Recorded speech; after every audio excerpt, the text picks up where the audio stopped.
Let us return to the murky marshlands where we left our group, making a hasty exit, meeting Gera's dead, but not actually dead, former comrade Kaelin. Luckily for them, he did not seem inclined to give chase. As the group walked, Alistair asked what the hell was going on. Gera responded, asking him the same question. Alistair had no idea why he'd become so angry and seemingly lost control. Gera still had a dagger in his shoulder, which Merrick helpfully informed the others had not been thrown by Kaelin. He hadn't seen who it was thrown by, but he did see who it wasn't. Alistair decided to try to remove the dagger to get a closer look at it, his low medicine roll seeing him successfully remove it from Gera, but dealing additional damage as he sliced through the tissue and skin. Whilst this was going on, Calla was keeping an eye out for any other presence, but could detect nothing more than the sounds of birds and critters inhabiting the area. She also felt a strange heat coming from her bag. She opened it up to locate the source, the book she had picked up from Septima's bed giving off a fiery glow. As she took it out, she could feel the intensity growing. Septima. Yes. She recalled sitting on the bed in her room at the Bog Inn and taking out the strange book. She remembered opening it, the pages that were once blank now filled with a drawing of an arid, barren and volcanic landscape. As she stared, the image seemed to become more and more realistic, the sensations of dust and heat almost tangible.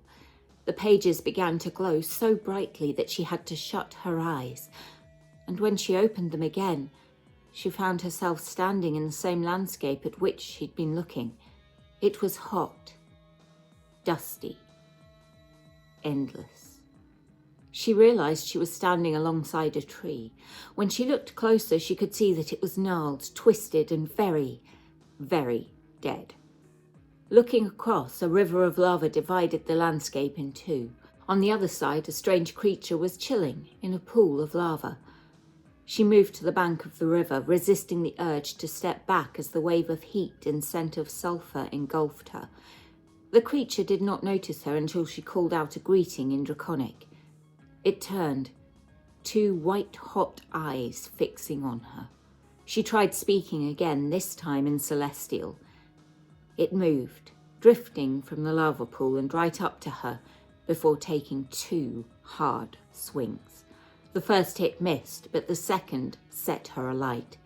Septima had no choice but to drop and roll to try to extinguish the flames. As she stood up and backed away, it took an attack of opportunity, failing to hit the nimble elf. It moved up to her again, taking another two strikes and reigniting her. Septima retaliated with a ray of frost, noting that it seemed to damage the creature significantly as the cold met the heat, evaporating in steam which seemed to diminish the creature slightly. She barely had time to register this before it hit her again. She fell unconscious, a female voice in her head mocking her. "Oh dear, perhaps you need to try again when you're a little more powerful." Back in the material plane, Calla was still holding the book, finding it growing so hot that it began to hurt. She dropped it as it burnt her fingertips and it fell on the ground, open, the group watching in astonishment as Septima appeared, lying on the open book, unconscious. Calla quickly cast Cure Wounds on her, rousing her back to consciousness. The group filled Septima in on the events she had missed after she told them what had happened to her. Alistair fished her possessions from the bag of holding and handed them back to her, using the wand of healing words to repair some of the damage he'd inflicted on Gera. As Septima gathered herself, he took a moment to inspect the dagger. There were no markings or indication of either the maker or the owner, but he noted it was very finely crafted and very similar to the broken dagger piece he'd retrieved from the swampland earlier and traded with Bogey the kobold for crossbow bolts. He asked Septima if it was magical, and she took 10 minutes to sit with it to examine it. After ritually casting the spell, she returned it to him, informing him that it was a well-made, fine, +1 dagger, but was not magical in any way. Alistair decided to swap it out for one of his regular daggers, offering it to the others, all of whom turned it down. Then they continued on their way. They walked on a little further, Calla carefully leading the way. Dusk was beginning to gather, Merrick's appearance becoming a little less defined as the shadows began to swallow him. The journey to the tree was taking longer than expected, waylaid by trolls, a fallen tree, and a potentially undead fighter with a literal and metaphorical axe to grind, having held them up. Alistair looked around to see if there was anywhere that might be suitable to set up camp. It did not take him long to spot a patch of trees growing from a soft, mossy bank. It seemed like a reasonably good spot. Septima, only needing a 4-hour trance, decided to take the first 2 watches as the others slept. She spent her first watch staring out over the marsh, listening hard. Nothing of concern presented itself. As she entered her second watch, she felt it would be safe enough to take another look at the book. Again, as she opened it, the image began to almost expand. She tried to shut the book quickly, but a failed wisdom saving throw saw her unable to do so before she was once again sucked in, back to the exact same place as before. Behind her and ahead of her, she could see the same landscape endlessly repeating into the horizon. She could tell it was unnatural, but there was no life besides the fire elemental. Once again, she went up to the lava stream. As the elemental moved into attack, Septima preempted her defeat and plunged into the lava, immediately falling unconscious as the skin melted on to her bones. Alistair was due to take the next watch, and he was awoken by a thump, like something heavy falling onto the ground. He jumped up, noting immediately that Septima was lying on the ground, once more unconscious. Thankfully, it seemed that the damage done by the lava in whatever plane she'd been on had not translated into the material plane. Alistair went over to check that she was only unconscious, his second low medicine roll of the night convincing him that the elf was outright dead. In a panic, he fired a charge of the Wand of Healing Word into her, bringing her back to consciousness. After finding out that she had once again been looking at the book, he told her that books are dangerous and not to read it. Septima felt it best to put the book away for now and went to recover in her trance state, the taunting voice echoing in her head once again. Alistair was on high alert after this experience, but nothing further happened. He went to wake Calla, explaining that Septima had been dead and should not be allowed to read any more books. Slightly confused by this, Calla settled in to keep guard. Her watch also passed uneventfully, up until it became time to wake Merrick. His gloomstalker nature had rendered him completely invisible in the velvety darkness. She found him when she accidentally stepped on him, rudely awakening him. After admonishing her and explaining that, "I can't help it," he took his watch, which also passed without incident. Gera, the only one without dark vision, took over. He noted nothing of concern, except that the sky did not seem to lighten as much as he'd expect. It was definitely daytime, yet the sky was overcast, the air oppressive. As the others woke, they decided it was best to press on. They did not have to walk far before the landscape began to show signs of habitation. The thick swampland gradually revealed a rough pathway partially laid with wooden planks. Rotted and displaced, it had not been tended to recently. A little further on, and they came to a larger, deeper area of water than they had encountered so far. The wooden pathway turned into a decaying bridge across a deep pool with a slight current, tiny lights dancing in the murky air. Merrick hugged the tree line, Gera and Calla taking the lead, Septima and Alistair close behind. Alistair used his sneaking skills to creep up to the edge of the broken bridge. In the water was the wreckage of a carriage, partially submerged. It looked to have been there for a while, and he could gauge the water was probably about 4.5 to 5 feet deep. As he was looking at this, he suddenly felt a sharp electric shock jolt through him, followed by a second. As the pain caused his muscles to contract involuntarily, 2 dancing orbs appeared either side of him. Before he or the others could react, Gera was zapped by a third. They were small, but dealt significant damage with their hits. Merrick was the first of the group to act, casting Hunter's mark on one of the will-o'-wisps and firing at it with an arrow, missing.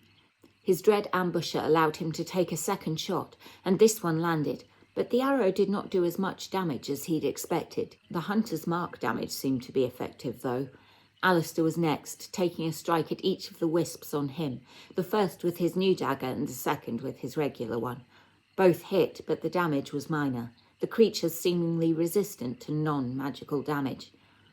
Gera tried to hit the one attacking him, but it dodged around Dawnbreaker.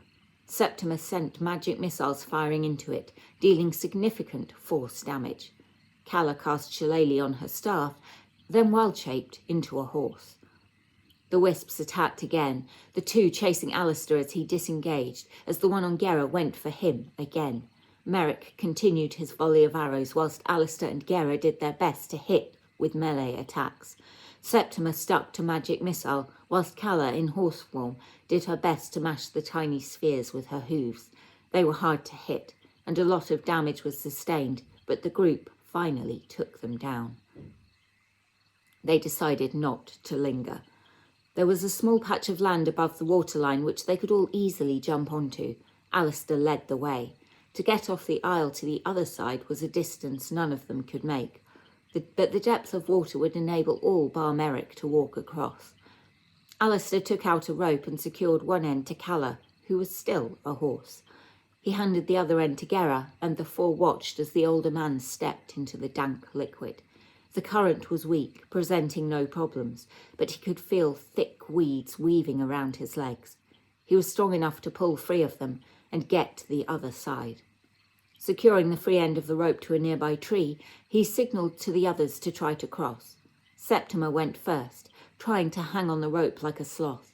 Having spent most of her time working out her brain rather than her body, she struggled to manoeuvre her way across, her arms trembling with the effort. She was about halfway across when her burning muscles could take no more, and she dropped into the water.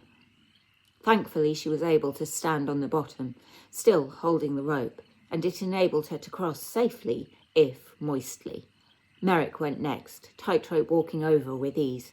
Alistair was preparing to go, simultaneously not wanting to leave Calla till last, when 3 more lightning attacks struck, one on Calla, one on Gera, and one on Septima.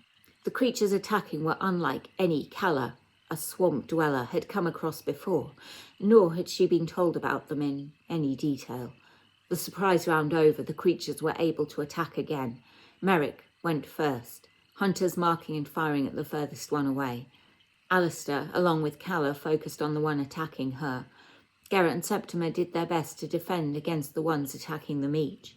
Alistair made an attack, using his bonus action to use a charge of his wand to heal Septima. Realising that Septima was in real danger of going down, Calla attempted to convey to Alistair that he should mount her. Luckily, he picked up her signal and leapt on. She carried them both across to the other bank, where they tried to pull the aggro from Septima. The will-o'-wisp that had been attacking them followed, zeroing in on Alistair. Calla had successfully drawn the attention of the one attacking Septima, and it hit her with lightning, forcing her out of her horse form. Alistair was now perched on the back of Calla. She was on the ground on all fours, a rope hanging loosely around her shoulders. They all made their attacks with mixed successes. Merrick did his best to keep his distance. Septima, unable to back off without risking an attack of opportunity, stood her ground as Calla and Gera made flanking attacks. The wisp behind Alistair went for him. He was badly hurt, and after making an attack, risked backing away without disengaging. Luckily for him and his 3 hit points, they both missed. Gera slammed Dawnbreaker into the one nearest him. The party took down the first wisp, but then the remaining 2 took down Calla. Her half-orc fortitude saved her from death, the shock causing her body to rally as she stood, 1 hit point keeping her up. The group made their final round of attacks, taking down the 2 remaining will-o'-wisps. The area was still full of glowing lights. Unsure whether or not they were hostile, they decided not to hang about. Calla cast Pass Without a Trace, enabling them to stealthily make their escape. The ground quickly became boggy and black, the vegetation surrounding them seeming to be decaying. The water grew even greener and more brackish, an acrid scent filling the air. Sensing that perhaps they were getting a little too close to the tree they were seeking, they decided to backtrack slightly and head south in search of somewhere safe to take a short rest. Calla's spell ensured they remained undetected as they moved a short distance south, the ground swallowed quickly by the same stagnant bog water. They decided to take the risk of pausing for an hour to regroup. Calla's spell wore off after the first 40 minutes. They kept close to one another, watching for danger. Another stealth check, this one without the bonus from the spell. It wasn't enough. Gera, rolling the lowest stealth, got to roll a d4. His roll of 1 meant they only had to face one further will-o-wisp. It still took them all to bring it down. Finally, though, they could rest. We'll leave them here for now, but please, do come back. I can't wait to see how this plays out.